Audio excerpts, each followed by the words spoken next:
Namaste Narasingaya. Namaste Narasingaya. Namaste Narasingaya. Namaste Narasingaya.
Dalita Hiranyakashipu Anubhinga Keshavadhita Narahari Rupa Jai Jagadish Hare Jai Jagadish Hare Jai Jagadish Hare Navakara Kamala Hare Adbhuta Shringa Dalita Hiranyakashipu Danubhinga Keshavadrita Narahari Rupa Jai Jagadish Hare Jai Jagadish Hare Jai Jagadish Hare Tavakara Kamala Varena Kamadhuta Shringa Dalita Hiranyakashipu Tanubhinga Keshavadrita Narahari Rupa Jaya Jagadish Hare Jaya Jagadish Hare Jaya Jagadish Hare Tavakara Kamala Varena Kamadhuta Shringa Dalita Hiranyakashipu Tanubhinga Keshavadrita Narahari Rupa Jai Jagadish Hare Jai Jagadish Hare Jai Jagadish Hare Keshavadrita Narahari Rupa Jai Jagadish Hare Jaya Jagadish Hare Jaya Jagadish Hare Keshavadrita Narahari Rupa Jaya Jagadish Hare Jaya Jagadish Hare Jaya Jagadish Hare Jaya Narsinga Dev Narsinga Dev Jaya Narsinga Dev Jaya Narsinga Dev Narsinga Dev Narsinga Dev Jaya Narsinga Dev Jaya Prahlad Maharaj Jaya Prahlad Maharaj Jaya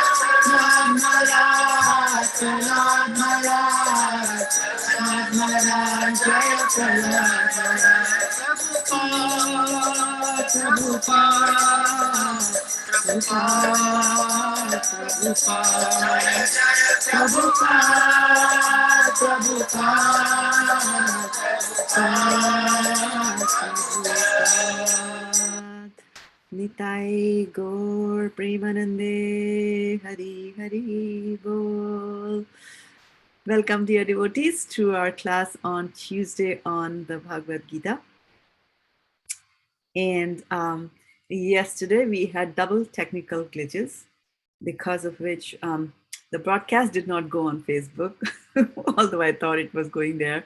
And we didn't even make the recording, so we lost all the wonderful discussions that we had yesterday on chapter 3, verse number 19. But nonetheless, we will continue to do a little recap on 19, because to go to 20, which is our verse for today, we need to know a little bit of 19 as well. So we will get going shortly, as soon as I'm able to bring up the verses on the screen here. And just bear with me, I have a new monitor here, which I'm trying to adjust successfully or unsuccessfully, that I don't know. Okay, so let's do this here. And let me know when you're able to see a screen that shows you the database.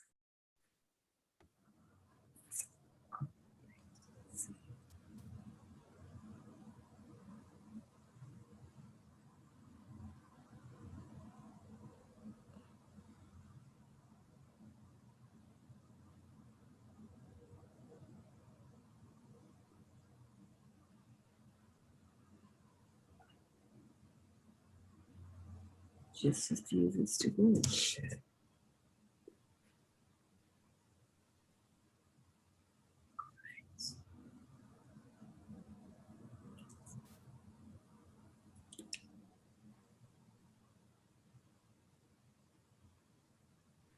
Can you see it? Can somebody raise their hands and come? Yes, Mataji, we can see. Okay, fantastic. All right, so we'll begin our session today on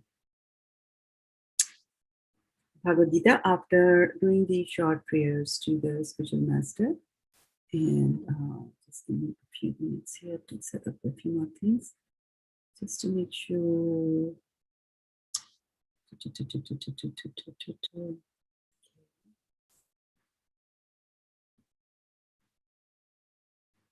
Om Ajnanatimidandhasya Jnananjana Shalakaya Chakshurunmilitam Yena Tasmai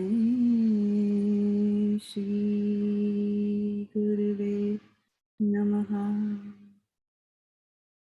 Reading from chapter number 3, Bhagavad-gita. First, we'll quickly do chapter number 9, and where Krishna was talking about doing the karma. And he was saying, Tasmat asaktaha satatam, without any attachments.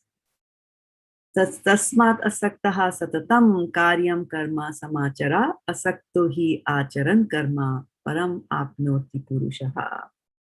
So, and the meaning yesterday was that without being attached to the fruits of activities, one should act as a matter of duty, for by working without attachment, one attains the supreme.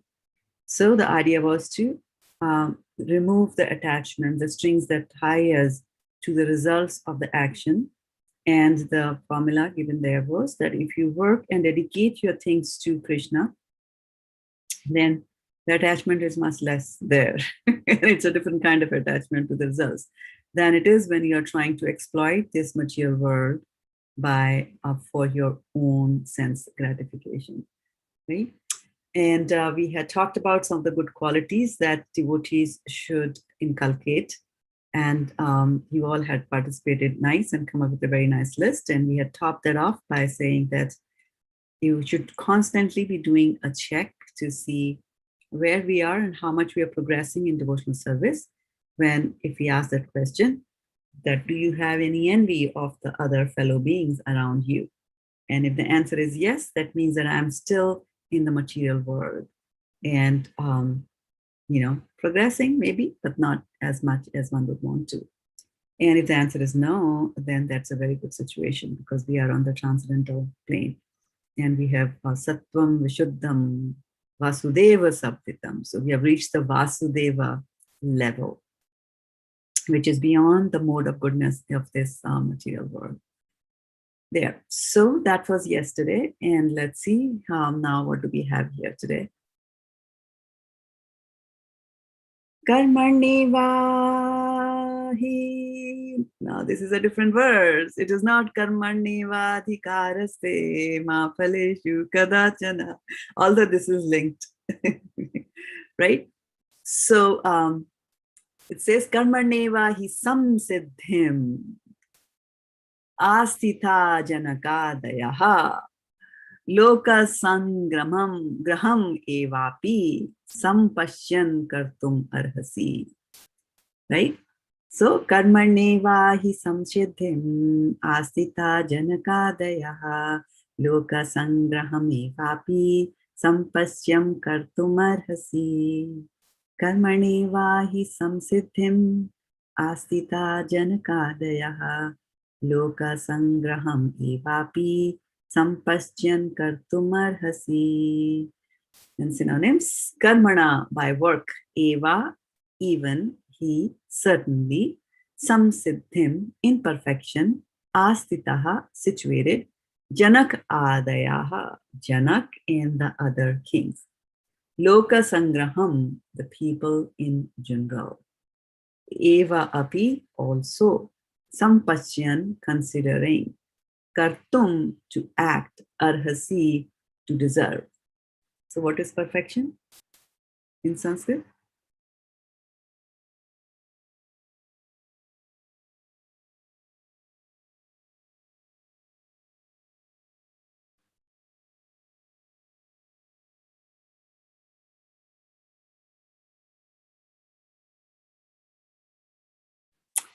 And let's see what's come up in the chat window here.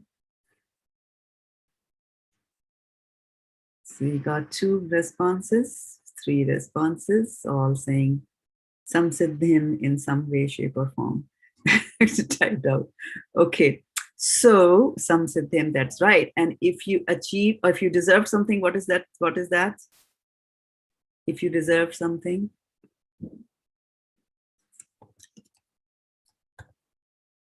So Komaladi Mataji was very nimble on her fingers, arhasi, right? And astitaha means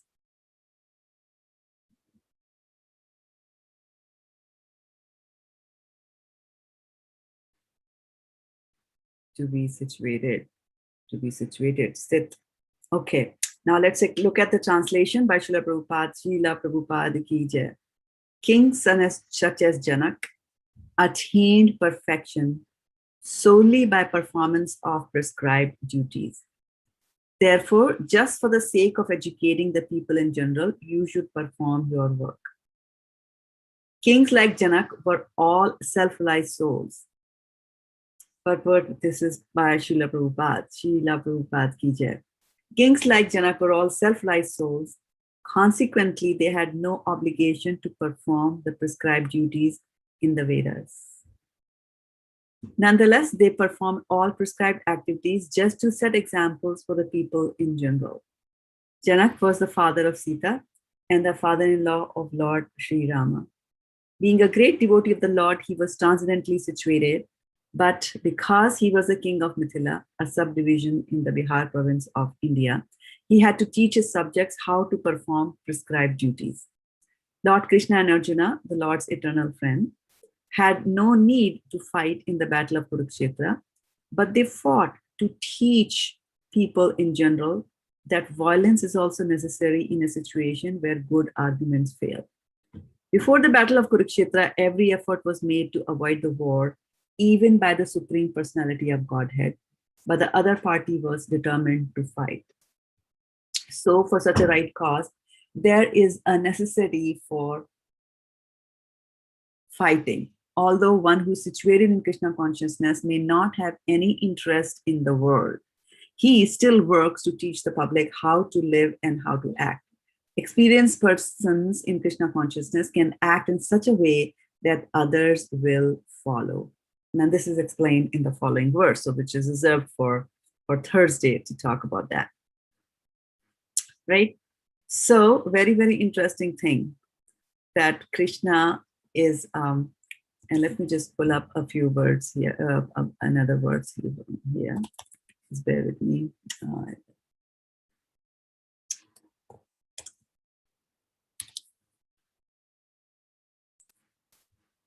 So Krishna over here is actually using one of the techniques to make his point more clear to Arjuna. Okay, and right.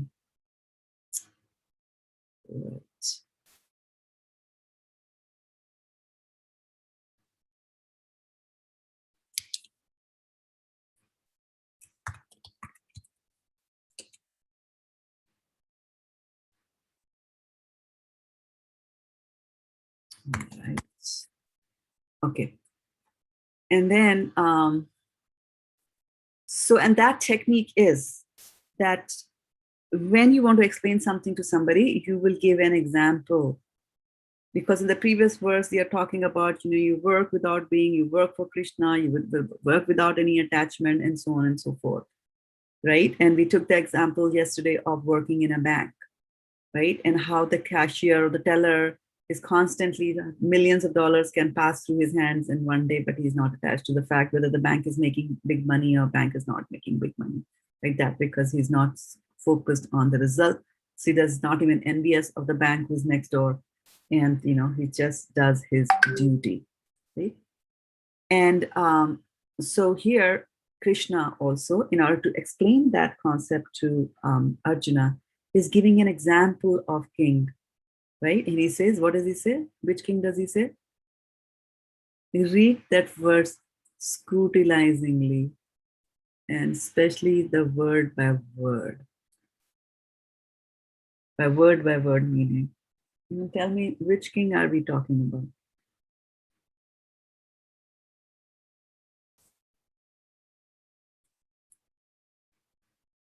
And are you writing down the answer? Okay. Read it scrutinizingly with more emphasis, especially on the word meaning.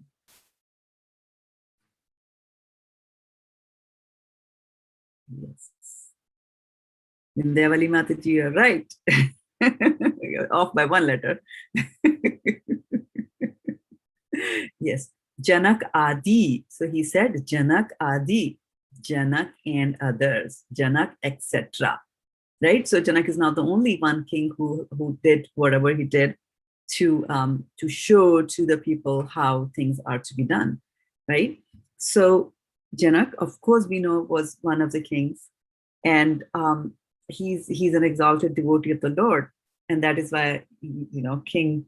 That is why Ramchandra ji, which is nothing, who is no one else other than none other than the Supreme Personality of Godhead, he becomes his son-in-law, right? And he also gets the opportunity to raise Sita, who is Lakshmi. And so he's already in a very exalted level. But still, he used to rule the planet.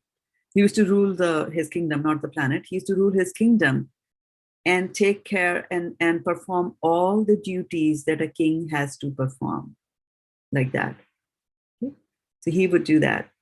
Another classic example of doing the duty as a person is supposed to do is the example of Lord Ramchandra. Okay, so Lord Ramchandra, we all know the famous story of when he was out in his in disguise, roaming the streets of his kingdom, because a good king always did that, and a good king would go and roam the streets because his subjects will never tell him the right thing, right? Because his subjects will be like, what? his subjects will be like the Golu we were talking about the other day. Golu, who always gave the answers which was suitable to the master, right? Aloo is better, or eggplant is better, or what is better? Yes, whatever Malik likes is the best vegetable in the world. So obviously the king's subjects also would not like to bring back the um, wrong reports to the king. Can you tell me another example of a king who used to roam in his kingdom to find out how things are happening, or how things are going? Another example of a king. Take out your notepads and let me know.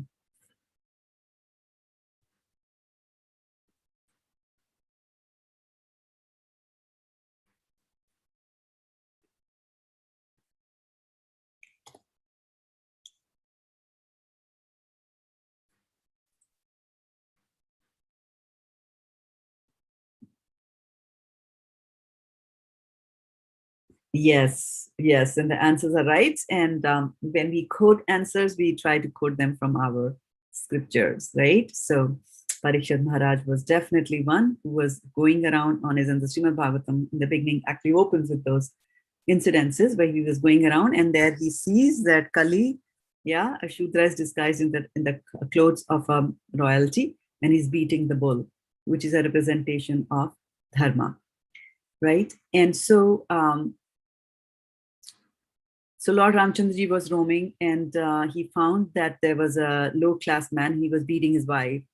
And the reason he was beating his wife was because apparently the wife went and spent some days and nights with some other man. And when she returns to her husband, the husband was beating her and saying that, I won't take you in. Don't think that I am Lord Rama, who took his wife Sita in, although she stayed for many days with Ravana, who was another man, who was a Parapurusha. Right? Now, of course, we know for those who dwell deeper into the scriptures, know that Rama could not even touch Sita. What Rama actually took with him was, Maya Sita, a duplicate of Sita. Like how you have duplicates in movies, similarly, Sita also had a duplicate. So it was a duplicate that went with Rama because nobody can touch Sita. She's exalted, right? She's an expansion of Radharani. So, but anyway, that's what the general public saw. And the reason was that Lord Ramchandra, through his own example and through leading a life where he showed the duties a husband is supposed to perform, and how, if a person is attached to the wife, what are the tribulations that you go through. That's what he was demonstrating through his life. And then, so of course, we know the rest is history. I won't repeat that. But when he comes, so he's there out roaming in his seats, and then Lord Ram hears that man saying that, just because he brought, and Ramchandraji says, oh, wow, what a bad example I'm setting for my citizens, right? So the next day he approaches Sita and he says, I'm going to banish you to the forest, right? Like that. So we might think, like some of us might just think, oh, she was pregnant at that time and it was so bad, he shouldn't have done that. He's so cruel to his wife and things like that. But you have to see that when people become public figures, they don't belong to their wives. They belong to the public. And so they have to do things, according to what is the norm for a king to behave. And if a king wants to set an example, he has to set an example and follow the right way, righteous way. And for those of us who are thinking that Sita was, feeling bad or she suffered and things like that, we have to remember that she's expansion of Radharani. She won't suffer. The only suffering that she would have would be separation from her Lord, from Ramachandra, right? And then we also know that separation is actually a sweeter feeling than being with somebody. And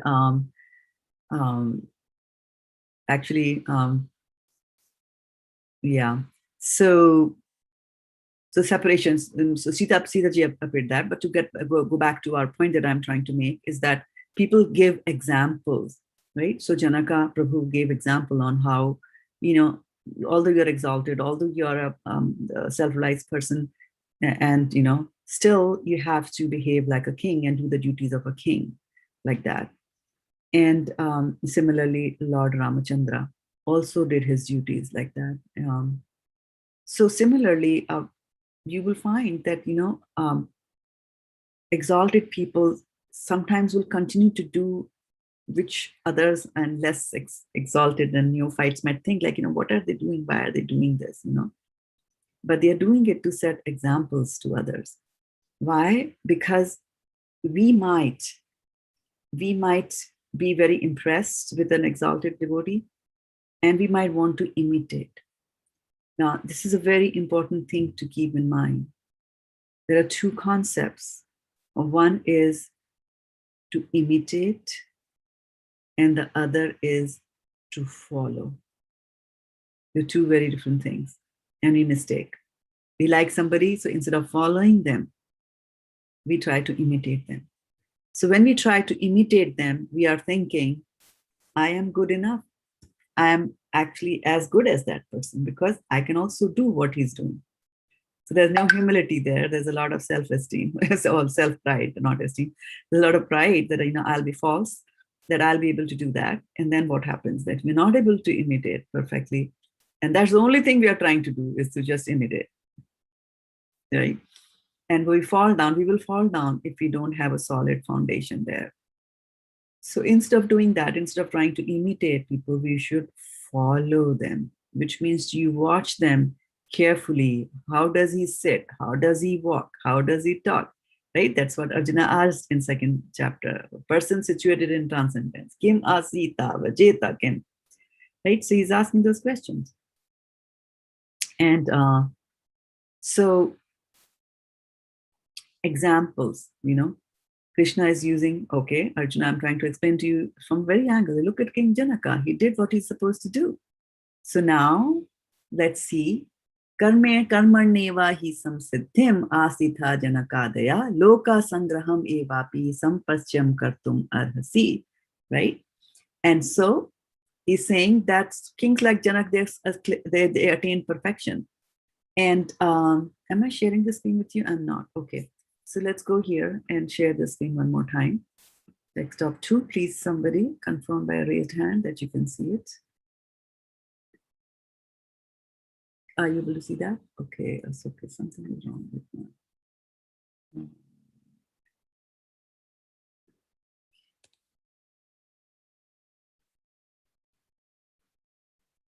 So yesterday we did 19, and 19 said that therefore, without being attached to the fruits of activities, one should act as a matter of duty. Now comes the question, right? And for doing that, working without attachment, one attains the supreme. So this is what Krishna said, that you do your duty. And then in today's verse, we are saying, all right, Janaka did his duty.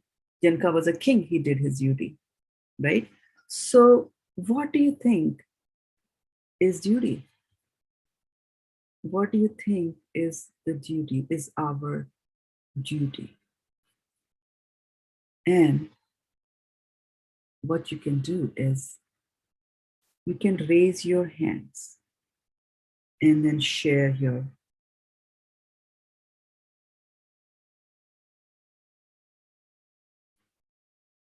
what do you think is duty? All right, and let's see the order in which the hands were raised. So Varshana Mataji, okay, go ahead, tell us, what do you think is duty? Hare Krishna, Mataji. Hare Krishna. Mataji, our duty is to serve the Lord and his living beings. This is our basic duty, I feel, to love the God because we are his children. We are supposed to love him, serve him, and his children. Okay. And that is what Arjuna wants to do. So let's hear some more. And Krishna is telling him not to do that. Okay, so let's see who's next in line here after Varshana Mataji. Archana, was it you? Yeah, Hare Krishna Mataji. And I have got a lot of hands raised, so precise, like in a few sentences, without repeating. Go ahead. doing actions or activities according to the scriptural injunctions or according to the dharma. Okay, it's very good. So you refer to the Shastras to know what is your duty. Okay. And then next is Sutapa.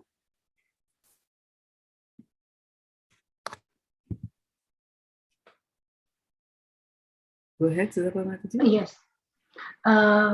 Mataji, I remember that you always tell the Stane Sthita. So, like in material way, we have to do this kind of duty where we are.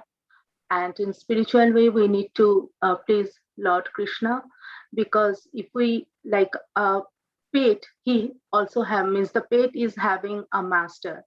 So he serves the master. So we are the like servant of Krishna, so we need to serve him all the time. Okay. So somewhat what Varshana Mataji said, right? Along that line. Okay, very good. So you two are in sync. And then let's see what Vindhyavali Mataji has to tell us. Actually, like Sutapa Mata said, in a spiritual way, it's different. And the material way, we have to do our duty. Spiritual way, do your duty, but not for the fruitive results or anything. Okay. All right. Very good. And Aruni Mataji for the close. I would agree with, I would just like to, I would agree with Archana Mataji in that I think it's very important to not just say, do your duty and serve your fellow beings, but, go according to the scriptural injunctions, because we discussed what we discussed the other day about the various modes and not serve in the mode of ignorance. And I think that was very enlightening, that discussion. So I think it's very important to follow that and use your power of discrimination and serve in the right way. So I think otherwise if you serve in the mode of ignorance and in the mode of passion, I think it's not service at all. So I think to stick to the scriptural injunctions and do it with awareness, service with awareness, I think that is very important. Yeah, very good.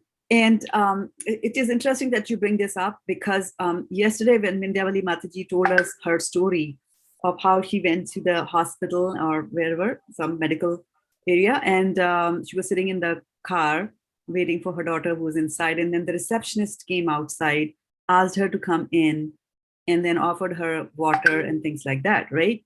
So we see that activity. And of course, Vindhyavali Mataji just said, all this water was arranged for me, it was arranged by Krishna. And so looking, if you were to compare, who did a better job? Was it Vindhyavali Mataji who did a better job, or was it the receptionist who did a better job? What do you think? You can raise your hand and tell me. Receptionist. Receptionist is Vindhyavali Mataji. Of course, she's Vindhyavali, right? So she can't say anything else.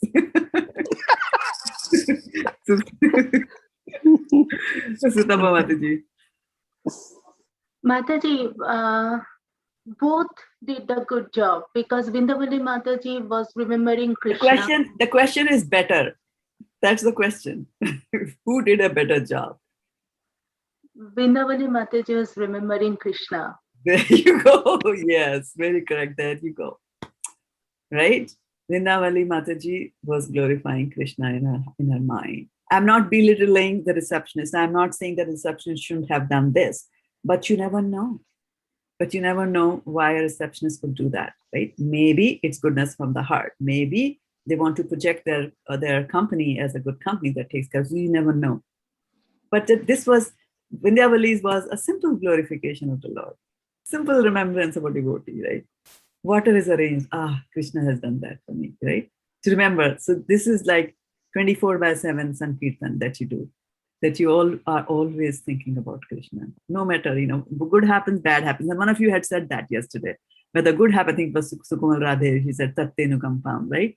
So she was saying, it is Tatte Kampam. I deserve that bad thing, and you brought me inside. Like that, yeah. So talking about duty, right? I'm going to bring up a verse, and when you see that verse, you're going to love it, because you all have discussed this verse again and again, over and over. So I'm just trying to find out where my Zoom has disappeared on me, and I'm trying to go to the to share the screen with you. And does anybody remember this verse? Tasmat shastram pramanam te karya karyavavastito jnatva shastra vinanoktam karma kartum iyarhasi. So one should therefore understand what is duty and what is not duty by the regulations of scriptures. And that was something that Archana Mataji told us, and she was supported by Aruni Mataji on that, right?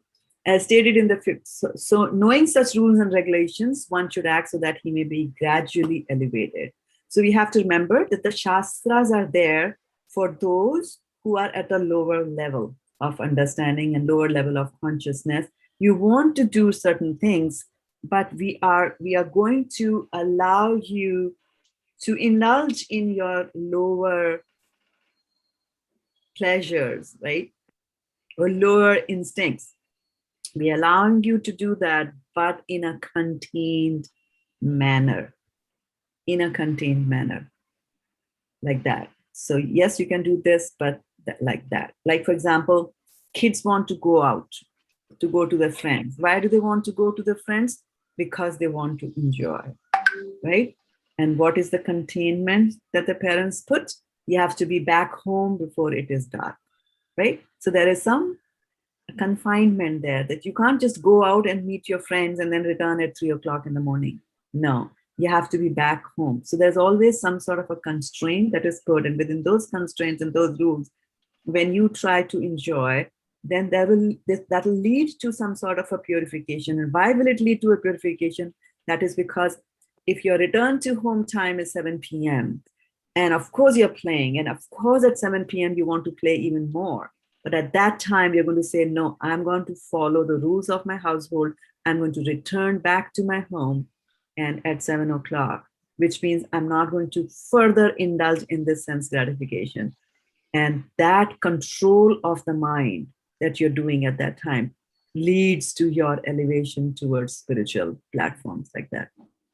So how are you going to know what is right and what is wrong, right? There's so many magazines, there's so many personal coaches, there's so many people, speaking things on the YouTube, on Facebook, everywhere, telling you what to do, what is right, what is not right, right? So there has to be some proper place, some proper reference, and that reference and that guide is the Vedas. Why? Vedescha sarve rahamev vedyo vedanta krit ved videhu chaham sarvasya chaham hidi sannivishto mata smritir jnanam apohanam cha. Vedescha sarve, right? So Vedas have been created by Krishna. Vedanta krit, veda ved eva chaham, right? So he has created the Vedas, and from the Vedas you're going to know Krishna. So how are you going to know Krishna from the Vedas? Of course you'll read it, but then also to be able to understand and digest and apply whatever the Vedas are going to tell you. To understand Krishna as he's there from the Vedas, you also have to apply some of the Vedic injunctions so that your mental faculty is purified to be able to appreciate what is Krishna and who Krishna is. And that's the way that we will go back to Godhead, because Krishna says, Janma karma chat me divyam evam yo veti tatvataha tyakta deham punarjanma naeti mameti so Arjuna. So he says that those who understand Krishna, and what do they understand about Krishna? Both his janma and his activities. And who's talking about Krishna's janma and Krishna's activity? From whose mouth did you hear recently about Krishna's janam and his parentage and then his activities? Who told you all that recently? Can you take out your pads or just unmute yourself and tell me?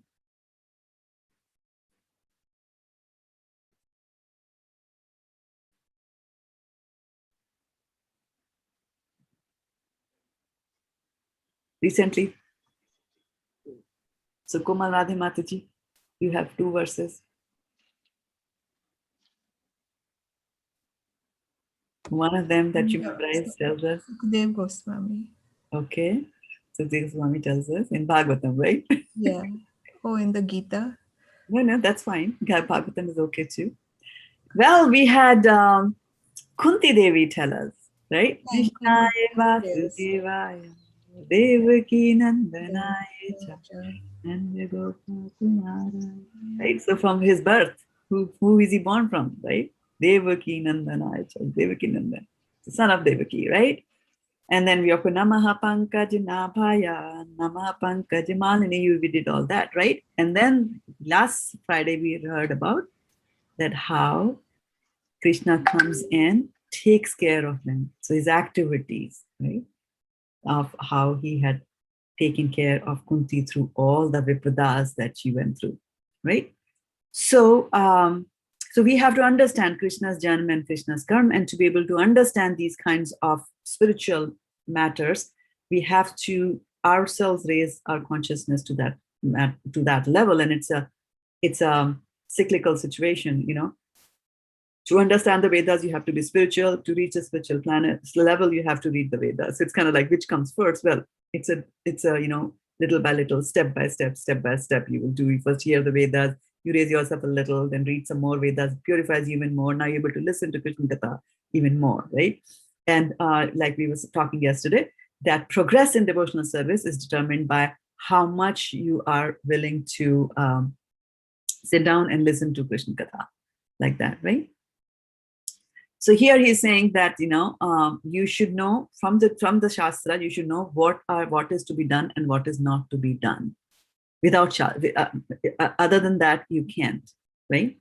Okay, so duties. So Shastras are going to tell you these Vedas are going to tell you the duties, you know. So what do you think are the duties? I mean, you gave me the standard answer that that, you know, your duty is to love Krishna, and your duty is to pray to Krishna, and that's it. You're a soul surrendered, be a soul surrendered to Krishna, sarv dharman parityaja, all that, right? Right. But then, do you have some other duties in life? Or all of you are just doing nice work, Krishna conscious things, morning? What do you do the whole day? Are you chanting the whole day? Are you? Okay, let's hear what Meera Mataji has to tell us. She raised her hand.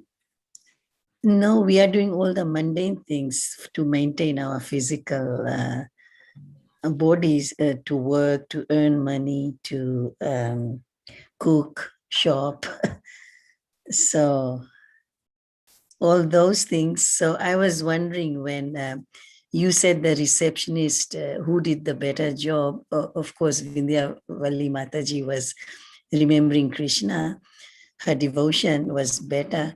But I was wondering because if the receptionist, had she been aware of Krishna consciousness, then would this mundane job be of value, a higher value to her, like a better devotion?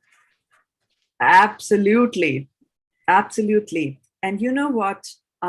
It's a very interesting topic that you bring up, because if she had known that this is a devotee of the Lord and I'm serving a devotee, amazing, right? It's out in the table. There's no doubt, no question about that. Now, so that she will gain some sukriti. She would have gained some sukriti, some pious credits, something that will help her progress in devotional service because of this kind act she has been doing to a devotee, right? But the reality is that she did do the kind act without even knowing that she was doing it to a devotee of the Lord, right? So will she get some money or not, sukriti or not? That's the question, right? And although we say that you know, Krishna sees the intention, well, the intention was to take care of a human being. She didn't know that it was a duty or not, right? Nevertheless, there is a concept here that serving the devotees, lava matra sadhu sangha sarva siddhi koya, right? So sadhu was sitting 100 feet away. She brought the sadhu inside into closer proximity. Well, that's not the reason, but because she served a sadhu unknowingly she served a sadhu, she will get what is known as agyata sukriti. Agyata sukriti basically means that she will never know. She will never know, you know, that's the bad part. I hope she knows, then comes and, you know, learns something from her. But she will never know. Agyat means unknown. So it's unknown sukriti because of something that you did. Something that you did and you did not know, you didn't even think about it, but because you did it, you will get the credits. Now also remember that there is the opposite of unknown sukriti also, and that is that if you mess around with a devotee unknowingly, and also if you mess around with a person who's not a devotee now, but it's going to become a devotee later on, right? And you mess with that devotee now, still you will suffer. And I have given you example of Dhruv Maharaj's mother, right? Who was just scolding a 5-year-old boy, not knowing that within 6 months he's going to become a big devotee of the Lord. But then she suffered later on. Her own son died and things like that. So Bhagavatam, tells you that those kind of situations are also there. So when it comes to duty, did she not do the duty of a receptionist? Did she not do the duty of of an employer or of the organization, saying that, okay, somebody has come to my place and sitting outside alone and it's hot and whatever, and then should I take care of her? Yes, she did that, right?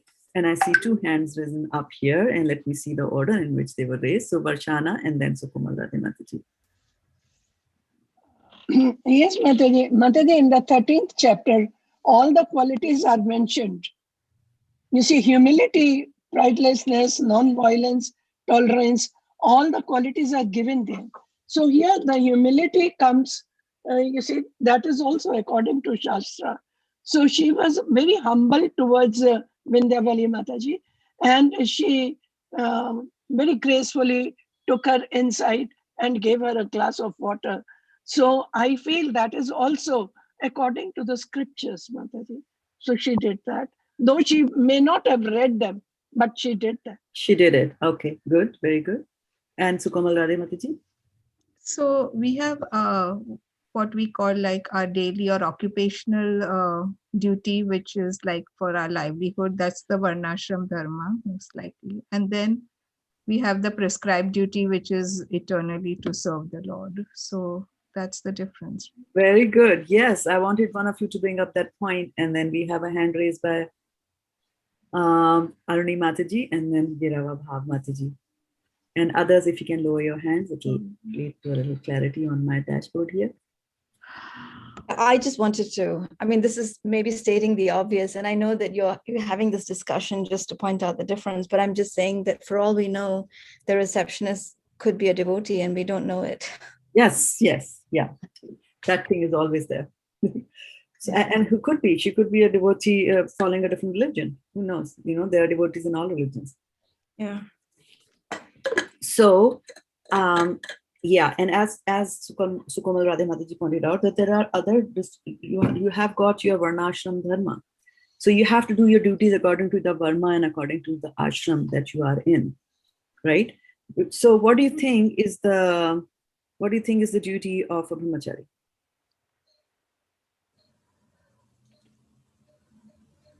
Anybody wants to tell me? Vira Bhav Mataji, you want to tell me?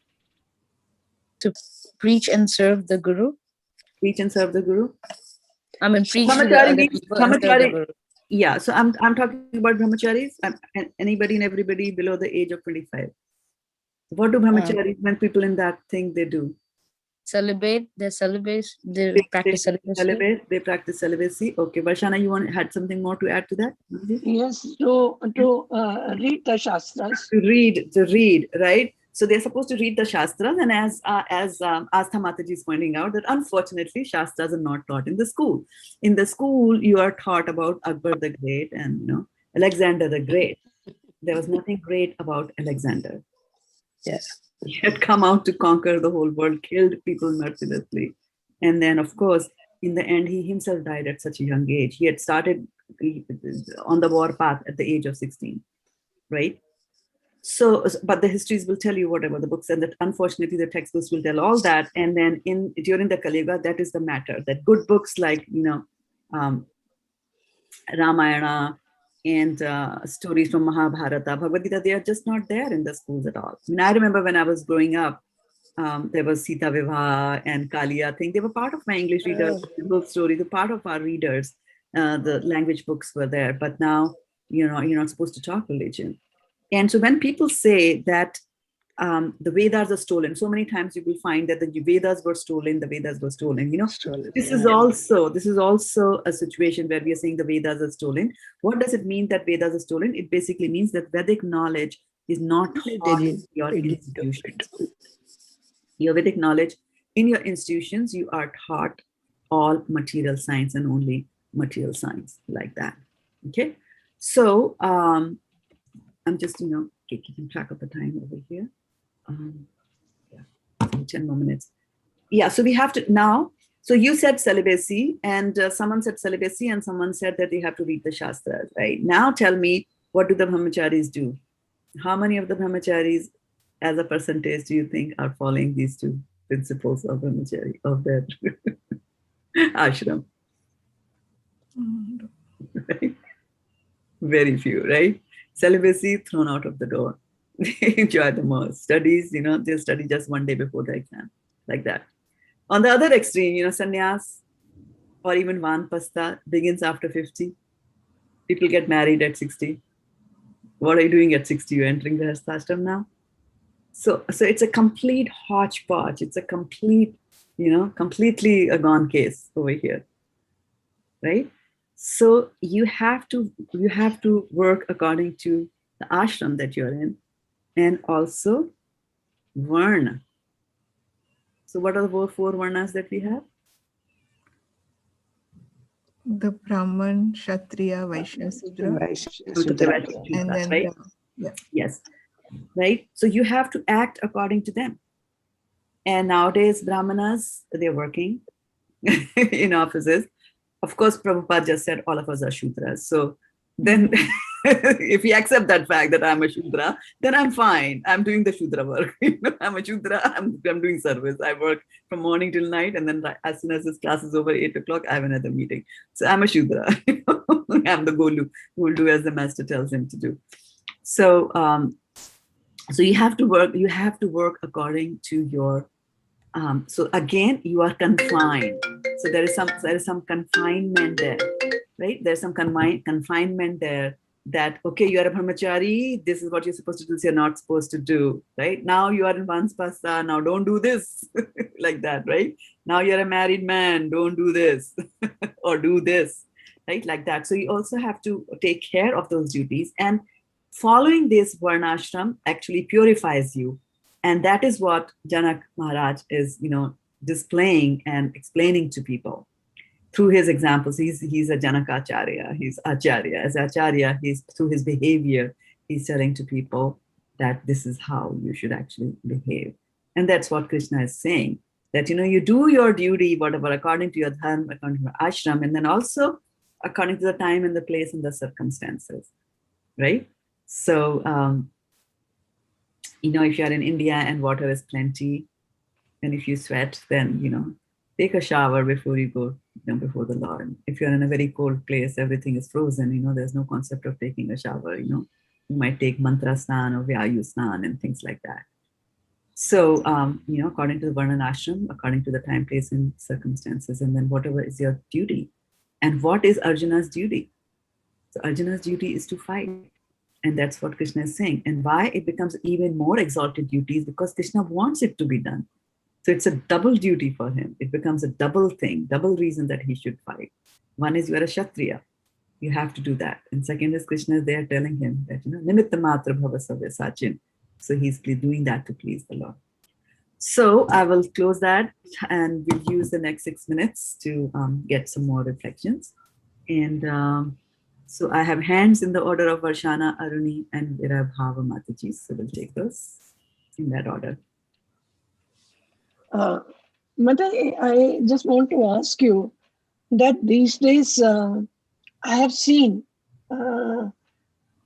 many brahmacharis. They are living that ashram, and they are no more now in the temple the way they used to do, and they are changing their ways. Why is this happening these days, Mataji? Anybody has an answer? Why is this happening? Family pressure. Family pressure? Family pressure was always there, right? Sorry, they're changing what? They're changing what? What was the question? They're changing Earning money, making money. They are changing the way, the lifestyle. They're not living like pure brahmachari, right? Varshana, Mataji? Yes, Mataji. It's Kali Yuga. It's Kali Yuga. Why no brahmacharis? Even married people are not doing.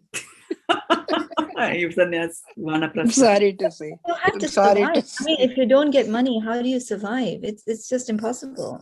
for that. You can't go around with a begging bowl anymore. And that's the answer. It is Kali Yuga. That's Kali Yuga. yes, Kali it is Yuga Kali is the Yuga one. because in Kali Only Yuga one people don't answer give. for Kali Yuga. Yeah, people don't give. But Mataji, they are in the temple. They are given all the facilities. They are given food. They are given clothes. They are given everything, and they decided to be there. And now suddenly they decided to leave uh, that place.